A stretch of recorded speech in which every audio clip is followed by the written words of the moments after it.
Water and water pollution is study of the conflicts in the Middle East.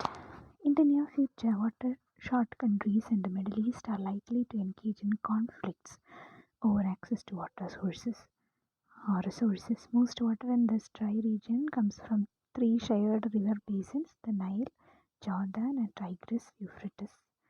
Three countries, Ethiopia, Sudan, and Egypt, use most of the water that flows in Africa's Nile River, with Egypt being last in line along the river.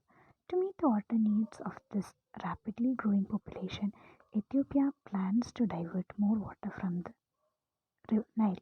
So does Sudan. Much upstream diversions would reduce the amount of water available to Egypt, which cannot exist without irrigation water from the Nile. Egypt could go to war with Sudan and Ethiopia for more water, cut population growth, or improve irrigation efficiency. Other options are to improve more grain to reduce the need for irrigation water, work out water sharing agreements with other countries, or suffer the harsh human and economic consequences of hydrological poverty. The Jordan Basin is by far the most water-short region, with fierce competition for its water among Jordan, Syria, Palestine, and Israel. Syria plans to build dams and withdraw more water from the Jordan River and decreasing the downstream water supply for Jordan and Israel. Israel wants that it may destroy the largest dam that Syria plans to build. Turkey, located at the headwaters of Tigris and Euphrates rivers, controls how much water flows downstream to Syria and Iraq before emptying into the Persian Gulf. Turkey is building 24 dams along the upper Tigris and Euphrates to generate electricity and irrigate a large area of land. If completed, these dams will reduce the flow of water downstream to Syria and Iraq as they may as much as 35% in normal years and by much more in dry years. Syria also plans to build a large dam along the Euphrates to divert water arriving from Turkey. This will leave little water for Iraq and could lead to water war between that country and Syria. Resolving these water distribution problems will require a combination of regional cooperation in allocating water supplies, slowed population growth, improved efficiency in water use, higher water prices to help improve irrigation efficiency, and increased grain imports to reduce water needs. Finding a solution in this and other water short areas will not be easy. Currently, there are no cooperative agreements for use of 158 of the world's 263 water basins that are shared by two or more countries. To many analysts, emerging water shortages in many parts of the world, along with the related problems of biodiversity loss and climate change, are the three most serious environmental problems the world faces during this country. So, this chapter discusses the water supply and the pollution problems we face and ways to use water in an irreplaceable resource more sustainably. It addresses the following questions: why is water so important? How much fresh water is available to us, and how much of it are we using? What causes for water shortage, and what can we do about these problems? What causes flooding? What are the major water pollution problems affecting oceans? How can we prevent and reduce water pollution? How can we use the Earth's water more sustainably? So, let's start. What is importance, use, and renewal? Importance and availability of fresh water. Water keeps us alive, moderates climate, sculpts the land, removes and dilutes wastes and pollutants, and is recycled by the hydrologic cycle.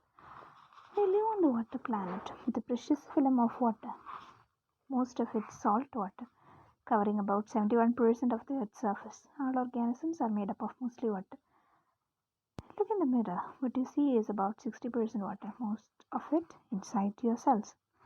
You could survive for several weeks without food, but only a few days without water. It takes huge amounts of water to supply you with food, provide shelter, and meet your other needs and wants. Water also plays a key role in sculpting the Earth's surface, moderating climate, and removing and diluting water soluble wastes and pollutants. Despite its importance, water is one of our most poorly managed resources. We waste it and pollute it. We also charge too little for keeping it available. This encourages still greater waste and pollution of this renewable resource for which we have no substitute. As Benjamin Franklin said many decades ago, it is not until the well runs dry that we know the worth of water. Only a tiny fraction of the planet's abundant water supply is readily available to us as fresh water. If the world's water supply amounts to only 100 liters, that means 26 gallons, our usable supply of fresh water would be only about 0.014 liter or 2.5 teaspoons. Fortunately, the world's freshwater supply is continuously collected, purified, recycled, and distributed in the solar powered hydraulic cycle. This magnificent water recycling and purification system works well as soon as we do not overload water systems with slowly degradable and non degradable wastes or withdraw water from underground supplies faster than it is replenished.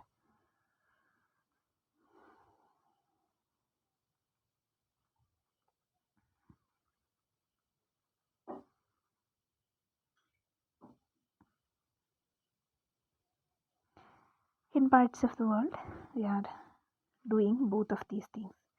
Differences in average annual precipitation divide the world's countries and people into water havers and have nots. Some places get lots of rain, the dark and light green areas, and where no, it's a figure, so that's not important. Whereas others get very little. For example, Canada, with only 0.5% of the world's population, has one fifth of the world's fresh water. China, the one fifth of the world's people, has only 7% of the supply. The science of surface water.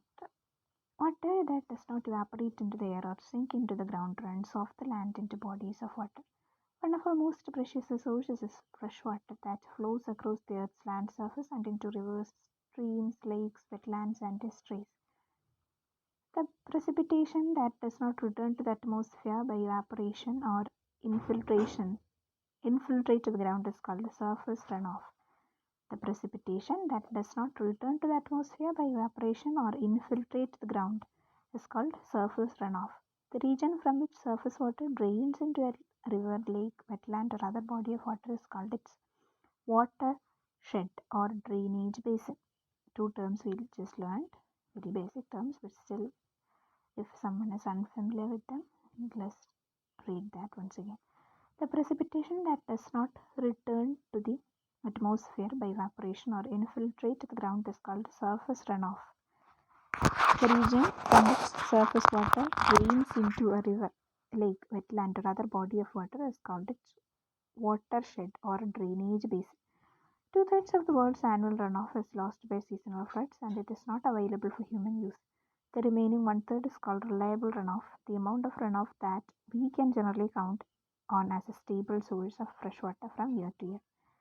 Then groundwater. Some precipitation infiltrates the ground and is stored in spaces in soil and rock. Some precipitation infiltrates the ground and percolates downward through voids, pores, fractures, crevices, and other spaces in soil and rock. The water in these spaces is called groundwater and it is one of the most important sources of fresh water. Close to the surface, the spaces in soil and rock hold little moisture. Below a certain depth in the zone of saturation, the spaces are completely filled with water. The water table is located at the top of the zone of saturation. It falls in dry weather or when we remove groundwater faster than it is replenished, and it rises in wet weather. So deeper down are geological layers called aquifers, porous water saturated layers of sand, gravel, or bedrock through which groundwater flows. They are like large elongated sponges along which groundwater seeps. Fairly watertight layers of rock or clay below an aquifer keep the water from escaping. About one of every three people on the earth depends on water pumped out of aquifers for drinking and other uses. Most aquifers are replenished naturally by precipitation that percolates downward through soil and rock, a process called natural recharge. Others are recharged from the side by lateral recharge from nearby streams. Most aquifers are replenished naturally by precipitation that percolates downward through soil and rock, a process called natural recharge. Others are recharged from the side by lateral recharge from nearby streams. Most aquifers recharge extremely slowly. Groundwater normally moves from points of high elevation and pressure to points of lower elevation and pressure. This movement is quite slow, typically only a meter or so, and some aquifers get very little, if any, recharge, and on a human scale are non-renewable resources. They are found fairly deep underground and were formed tens of thousands of years ago. Withdrawals from them amount to water mining. If kept up, they will deplete these ancient deposits of natural capital. So, tapping the world's reliable surface water supply. We currently use more than half of the world's reliable runoff of surface water and could be using 70 to 90% by 2025. That means 2 years after this. So, during the last century, the human population tripled, global water withdrawal increased sevenfold, and per capita withdrawal quadrupled. As a result, we now withdraw about 34% of world's reliable runoff. We leave another 20% of this runoff in streams to transport goods by boats, dilute pollution, and sustain fisheries and wildlife. In total, we directly or indirectly use about 54% of the world's reliable runoff of surface water. To meet the demands of our growing population, global withdrawal rates of surface water could reach more than 70% of the reliable runoff of 2025 and 90% if per capita withdrawal of water continues increasing at the current rate. This is a global average. Withdrawal rates already exceed and reliable runoff in some areas. Global outlook, use of the world's fresh water. Irrigation is the biggest user of water, 70%, followed by industries and cities and residences, 10%. So, irrigation, industries, residences. Worldwide, we use 70% of the water we withdraw each year from rivers, lakes, and aquifers to irrigate one-fifth of the world's cropland. This land produces about 40% of world's food, producing two-thirds of the world's rice and wheat. Industry use 20% of water withdrawn each year, and cities and residents use the remaining 10%. So, manufacturing and agriculture use large amount of water. For example, it takes 400,000 liters of water to produce an automobile, 9,000 liters to produce 1 kilogram of aluminium, 700 liters, 7,000 I guess, 7,000 liters to produce 1 kilogram of grain feed beef. You could save more water by not eating a half of kilogram of grain feed beef than by not showering for 6 months. So, science case study, freshwater resources in the United States. The United States has plenty of fresh water, but supplies vary in different areas depending on climate. So, the United States has more than enough renewable fresh water. Unfortunately, much of it is in the wrong place at the wrong time or is contaminated by agricultural and industrial practices. The eastern states usually have ample precipitation, whereas many western states have too little. In the east, the major use for water are for energy production, cooling, and manufacturing. In the west, the largest use by far, 85%, is for irrigation. In many parts of the eastern United States, the most serious water problems are flooding, occasional urban shortages, and pollution. The major water problem in the arid and semi-arid areas of the western half of the country is a shortage of runoff caused by low precipitation, high evaporation, and recurring prolonged drought. So, water tables in many areas are dropping rapidly as farmers and cities deplete aquifers faster than they are recharged. Many US urban centers, especially in the West and Midwest, relocate in areas that do not have enough water. And then, supplying more water, global outlook, freshwater shortage. 1 of every 6 people does not have regular access to an adequate and affordable supply of clean water. This number could increase to at least 1 of every 4 people by 2050. The two main factors causing water scarcity are a dry climate and too many people using the reliable supply of water. And every 6 people does not have regular access to an adequate and affordable supply of clean water. Then poverty also governs access to water. Even when a plentiful supply of water exists, most of the world's 1.1 billion poor people lives as less than $1 per day, cannot afford a safe supply of drinking water, and so live in hydrological poverty.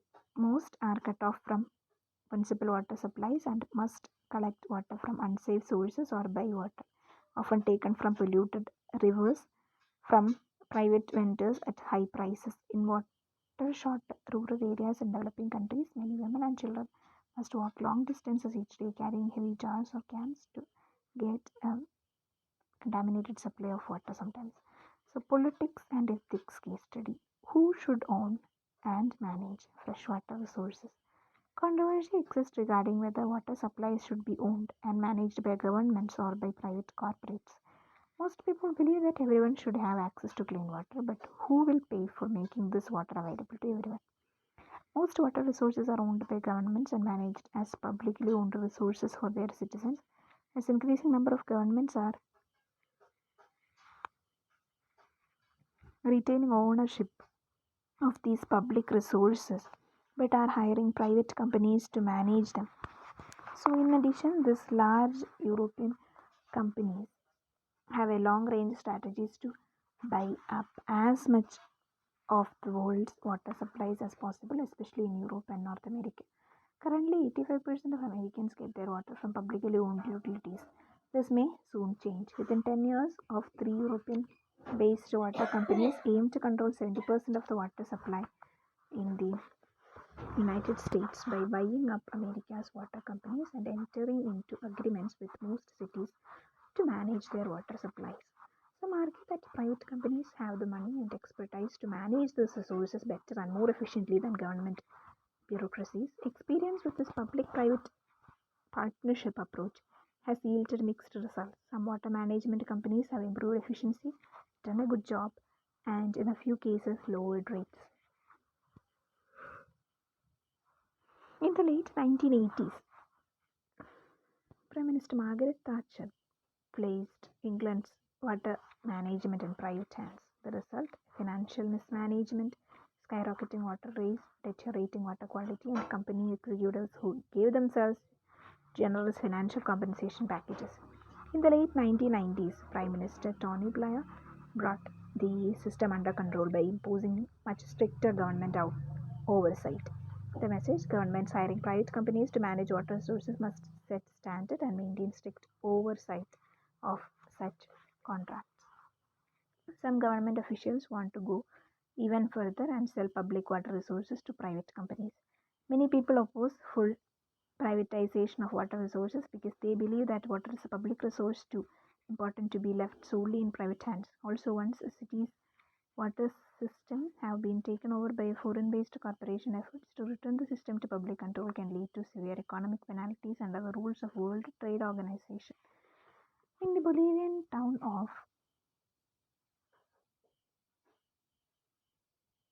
so 60% of the water was being lost through leaky pipes. With no money to fix the pipes, the Bolivian government sold the town's water system to a subsidiary of Bechtel Corporation. Within 6 months, the company doubled water rates and began seizing and selling the houses of people who did not pay their water bills. A general strike ensued, and violent street clashes between protests and government troops led to 10,000 injured people and 7 deaths. The Bolivian government ended up tearing up the contract. Today's the town's government private corporation water management system is most of the leaks persist. Some analysis point to two other potential problems in a fully privatized water system. First, because private companies make money by delivering water, they have an incentive to sell as much water as they can rather than to conserve it. Second, because of lack of money to pay water bills, the poor will continue to be left out. There are no easy answers for managing the water that everyone needs.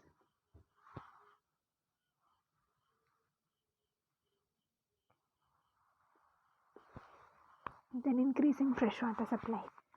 We can increase water supplies by building dams, bringing in water from somewhere else, withdrawing groundwater, converting salt water to fresh water, wasting less water, and importing food. There are several ways to increase the supply of fresh water in a particular area. We can build dams and reservoirs to store runoff for release as needed. We can bring in surface water from another area. We can also withdraw groundwater and convert salt water to fresh water. That means desalination. Other strategies are to reduce water waste and import food to reduce water use in growing crops and raising livestock. In developed countries, people tend to live where the climate is favorable and bring in water from another watershed. In developing countries, most people, especially the rural poor, must settle where the water is and to try capture and use precipitation they need. So trade-offs, advantages and disadvantages of large dams and reservoirs. Large dams and reservoirs can produce cheap electricity, reduce downstream flooding, and provide year-round water for irrigation cropland, but they also displace people and disrupt aquatic systems. Large dams and reservoirs have both benefits and drawbacks. Their main purpose is to capture and store runoff and release it as needed to control floods, generate electricity, and supply water for irrigation and for towns and cities. Reservoirs also provide recreational activities such as swimming, fishing, and boating. At the same time, a series of dams on a river, especially in arid regions, can reduce downstream flow rate trickle and prevent it from reaching the sea as a part of the hydraulic cycle. According to the World Commission on Water in the 21st century, half of the world's major rivers go dry part of the year because of the flow reduction by dam, especially during drought years. This engineering approach to river management has displaced 40 to 80 million people from their homes and flooded an area of mostly protected land roughly equal to the area of California. In addition, some approach impaired some of the important ecological services rivers provide. Dams and reservoirs have strongly or moderately fragmented and disturbed 60% of the world's major river basins. Since 1960, the Colorado River in the United States has rarely made it to the Gulf of California because of the combination of multiple dams, large scale water withdrawal, and prolonged drought.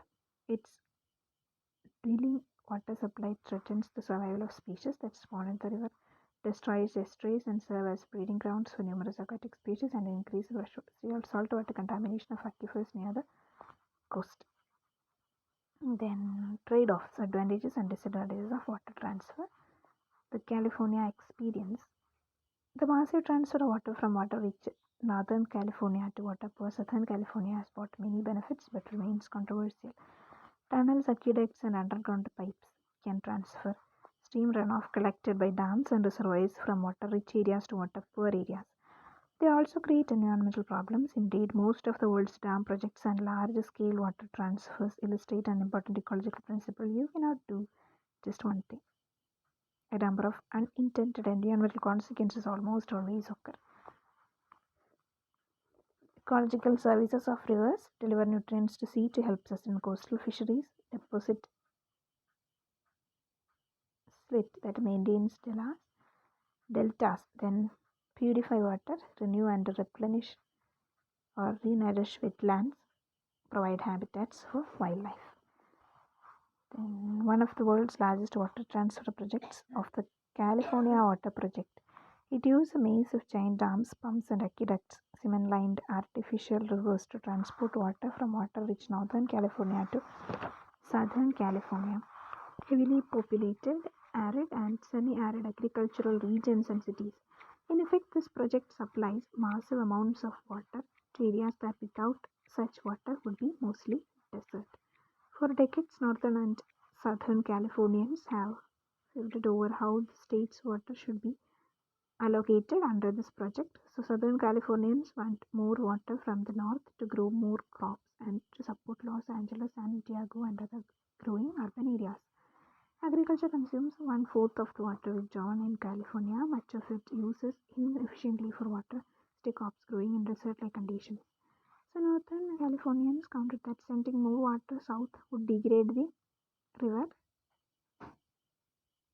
threaten fisheries, and reduce the fish flushing action that helps clean San Francisco Bay of pollutants. They also argue that much of the water sent south is wasted. They point to studies showing that making irrigation just 10% more efficient would provide enough water for domestic and industrial uses in Southern California. According to the 2002 joint study by a group of scientists and engineers, projected global warming will sharply reduce water availability in California, especially Southern California and other water short states in the western United States, even under the best case scenario. Some analysis project that sometimes during this century, many of the people living in arid Southern California cities such as Los Angeles and San Diego, as well as farmers in this area, will have to move somewhere else because of lack of water. So pumping out more groundwater is not the answer. Groundwater is already being withdrawn faster than it is replenished through much of California. So quicker and cheaper solutions would be to improve irrigation efficiency, stop growing water-thirsty crops in a desert climate, and allow farmers to sell cities their legal rights to withdraw certain amount of water from rivers. Then next is a scientific case study about this Aral Sea disaster. Diverting water from the Aral Sea and its two feeder rivers, mostly for irrigation, has created a major ecological, economical, and health disaster. The shrinking of the Aral Sea is a result of a large-scale water transfer project in an area of the former Soviet Union with the driest climate in Central Asia. Since 1960, enormous amounts of irrigation water have been diverted from the inland Aral Sea and its two feeder rivers to create one of the world's largest irrigated areas, mostly for raising cotton and rice. The irrigation channel, the world's longest, stretches more than 1,300 kilometers. This large-scale water diversion project, coupled with droughts and high evaporation rates due to the area's hot and dry climate, has caused a regional ecological, economic, and health disaster. Since 1960, the sea's salinity has tripled. Its surface area has decreased by 58% and it has lost 83% of its volume of water. Water withdrawal for agriculture has reduced the sea's two supply rivers to mere holders. So about 85% of area's wetlands have been eliminated and roughly half the local bird and mammal species have disappeared. In addition, a huge area of former lake bottom have been converted to human-made desert covered with glistening white sand. The increased salt concentration caused the presumed extinction of 20 of the area's 24 native fish species. This has devastated the area's fishing industry, which once provided work for more than 60,000 people. So fishing villages and boats once located on the sea's coastline now sit abandoned in the middle of a salt desert. So winds pick up in the salty dust that encrusts the lake's now exposed bed and blow it into fields as far as 300 kilometers, 190 miles away. As the salt spreads, it pollutes water and kills wildlife, crops, and other vegetation. Aral sea dust settling on glaciers in the Himalayas is causing them to melt at a faster rate than normal rate. Another example of connections and unintended consequences. To raise yields, farmers have increased their inputs of herbicides, insecticides, fertilizers, and irrigation water on some crops. Many of these chemicals have percolated with downward and accumulated to dangerous levels in the groundwater, the source of most of the region's drinking water. So, shrinkage of the Aral Sea has altered the area's climate. The once huge sea acted as a thermal buffer that moderated the heat of summer and the extreme cold of winter. Now there is less rain, summers are hotter and drier, winters are colder, and the growing season is shorter. The combination of such climate change and severe salinization was reduced crop yields by 20 to 50% on almost one third of the area's cropland. Finally, many of the 58 million people living in the Aral Sea's watershed have experienced increased health problems from the combination of toxic dust, salt, and contaminated water. Can the Aral Sea be saved? And can the area's serious ecological and human health problems be reversed? Since 1999, the United Nations and World Bank have spent about $600 million to purify drinking water and upgrade irrigation and drainage systems, which improves irrigation efficiency and flushes salts from croplands. In addition, some artificial wetlands and lakes have been constructed to help restore aquatic vegetation, wildlife, and fisheries. The five countries surrounding the lake and its two feeder rivers have worked to improve irrigation efficiency and to partially replace crops such as rice and cotton, which have high water requirements, and other crops requiring less irrigation water. As a result, the total amount of annual volume of water in the Aral Sea basin has stabilized.